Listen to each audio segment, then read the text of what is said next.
যে আপনারা যদি আমাদেরকে সমর্থন করেন, ভালো মন্দ বাছ বিচার করে, এইটুকু আমি আপনাদেরকে কমিটমেন্ট দিতে পারি, আমার কোনো লোক দ্বারা, আমার দ্বারা হিন্দু সম্প্রদায়ের একটা লোকের বিন্দুমাত্র ক্ষতি হবে না। এইটা সোশ্যাল মিডিয়াতে ভিডিও রেকর্ড আছে, অডিও রেকর্ড আছে। যদি সেটা হয় তারপরে আপনারা বললেন ভাই এই যে আপনার বক্তব্য আমরা রেকর্ড করে রেখেছিলাম, ওই মন্দিরে গিয়ে যা দেখছেন, এখন কিন্তু আপনার কাজে কথায় মিল নাই। এখন মিডিয়ার যুগ, কাজে আপনারা এটা মিডিয়া নিউজ করে দিতে পারবেন যে নূর ভাই এক সময় কমিটমেন্ট করছিল কিন্তু সে কথা রাখে নাই। কাজে আমরা জাতীয় রাজনীতি করি, 1 বছর 2 বছর বা এক টার্ম এমপি হব এই ধান্দা নিয়ে রাজনীতি করি না। আমৃত্যু যেন নিজের ইমেজটা অক্ষুণ্ণ রাখতে পারি, বিতর্কের ঊর্ধ্বে থাকতে পারি, সেই কারণে আমাদের ইচ্ছা এবং আগ্রহটাই মানুষের ভালোবাসা সমর্থন নিয়ে বেঁচে থাকা এবং মানুষের জন্য যতদিন পারি নিজের সামর্থ্য অনুযায়ী কাজ করা। সর্বশেষ কথা হচ্ছে, আমরা ঢাকা থেকে অনেক চিন্তা ভাবনা করে এই এলাকার মানুষের জন্য কিছু করার প্রত্যয় নিয়ে এলাকার মানুষের জন্য একটা উন্নত যোগাযোগ ব্যবস্থা, আধুনিক শিক্ষা, চিকিৎসা এবং সর্বোপরি এই সন্ত্রাস সহিংসতা মুক্ত একটা ধর্মীয় সম্প্রীতির এই পটুয়াখালী গলাচিপা 10 মিনার জনপদ বিনির্মাণের জন্যই আমরা কাজ করতে চাই। কালীবাড়ির আমাদের ওই মন্দিরের সভাপতি সেক্রেটারি গিয়েছিলেন, আপনি যে দিলীপ বণিক সহ জিজ্ঞেস করেন। আমি ওইখানে ডেপুটি সেক্রেটারি, ওই ভূমির আপনার ওই দায়িত্বে যিনি ডিজি বা পরিচালক থাকেন, সাথে সাথে ফোন দিয়ে দিছি। ওনারা আমার রেফারেন্সে দেখা করেছে।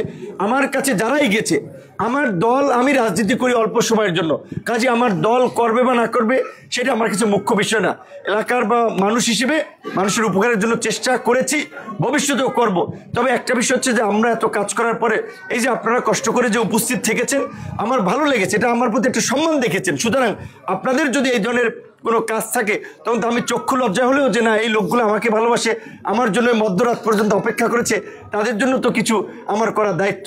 তো এই মন্দিরে ব্যক্তিগতভাবে আমার পক্ষ থেকে একটা ছোট অনুদান থাকবে, সভাপতি সেক্রেটারিকে আমরা দিয়ে যাব। এবং আপনারা জানেন যে এর পূর্বেও আমি গলাচিপা সহ 10 মিনা, চরবিশ্বাস, চরকাজলের আমাদের হিন্দু সম্প্রদায়ের তীর্থস্থান, বিভিন্ন মন্দিরগুলো, এমনকি যেখানে তাদের ধর্মীয় অনুষ্ঠানগুলো হয়, কীর্তন সহ বিভিন্ন ধরনের অনুষ্ঠান আমাকে দাওয়াত করেছে। আমি যেহেতু ঢাকায় থাকা হয় বেশি, আমি আপনাদের এলাকার সন্তান হলেও এই অল্প বয়সে বাংলাদেশের আজকের যে রাজনৈতিক পট পরিবর্তন দেখতে পাচ্ছেন, এই পরিবর্তনের পেছনে যে কয়েকজন ব্যক্তির একটা ত্যাগ এবং সংগ্রামী অবদান আছে, আমি এই অধম আপনাদের সন্তান হিসেবে সেই তালিকায় আছি। তবে এটা ঠিক যে এই 5ই আগস্টের এই পরিবর্তনের পরে হিন্দু সম্প্রদায়ের মানুষের আবার একটা উদ্বেগ উৎকণ্ঠাও আছে। বরাবর যেটা হয়, রাজনৈতিক পট পরিবর্তন হইলে তাদের কিছু কিছু সমস্যা হয়।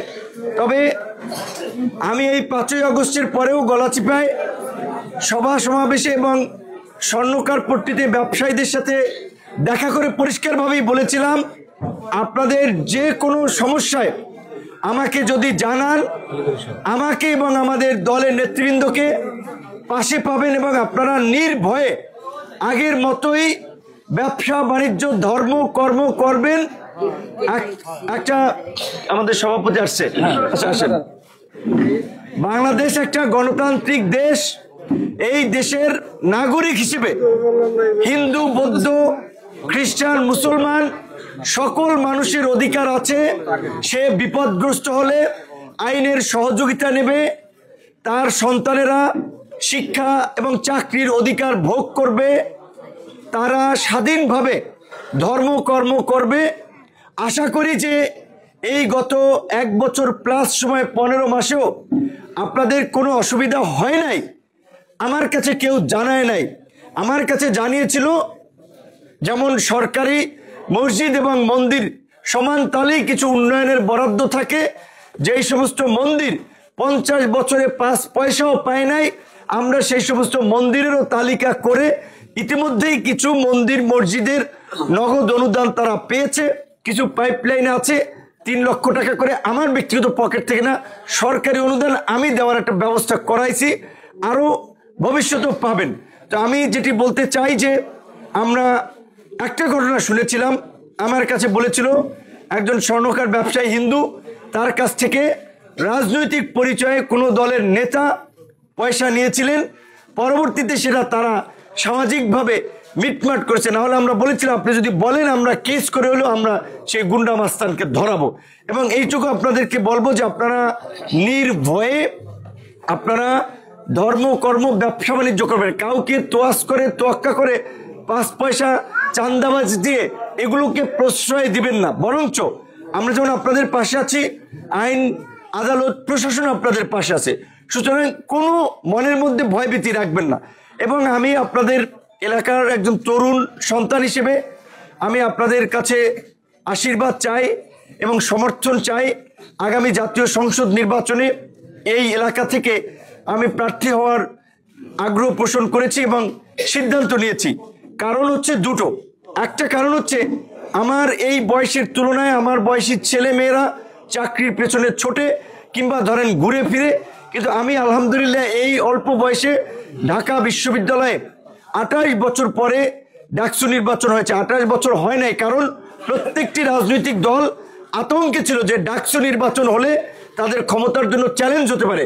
আওয়ামী লীগ বিএনপি 28 বছর নির্বাচন দেয় নাই, কিন্তু ভগবান বলেন, আল্লাহ বলেন, তার ইচ্ছা এবং মানুষের দোয়া ভালোবাসায় আপনাদের এই প্রত্যন্ত চরাঞ্চলের সন্তান, আমার বাড়ি চরবিশ্বাস, ওইখান থেকে আমি হাই স্কুল 8 পর্যন্ত পড়াশোনা করেছি, প্রাইমারি পড়েছি। এই প্রত্যন্ত চরাঞ্চলের ছেলে হিসেবে সেই নির্বাচনে আমি জয়লাভ করেছি। বাংলাদেশের এই ঢাকা বিশ্ববিদ্যালয় কেন্দ্রীয় ছাত্র সংসদ ডাকসুকে বলা হয় দ্বিতীয় পার্লামেন্ট।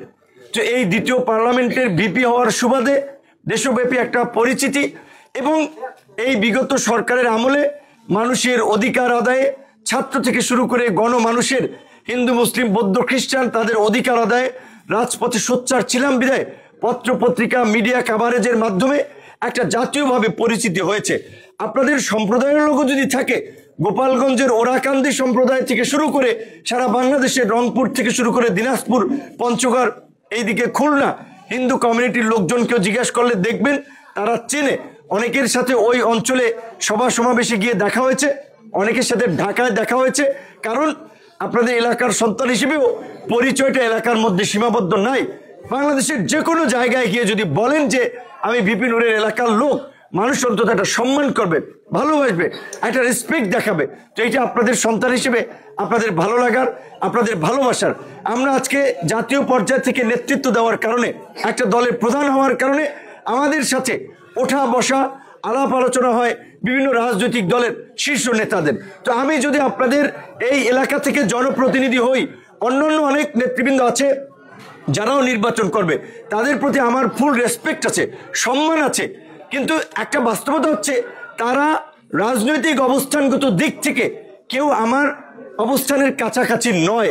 সেই জায়গা থেকে আমি প্রত্যাশা করব যে আপনারা আপনাদের বৃহত্তর স্বার্থ বিবেচনায় আগামী সংসদ নির্বাচনে ট্রাক প্রতীকে আমাকে ভোট দিয়ে আপনাদের পাশে থাকার সুযোগ করে দিবেন, আপনাদের জন্য কাজ করার সুযোগ করে দিবেন।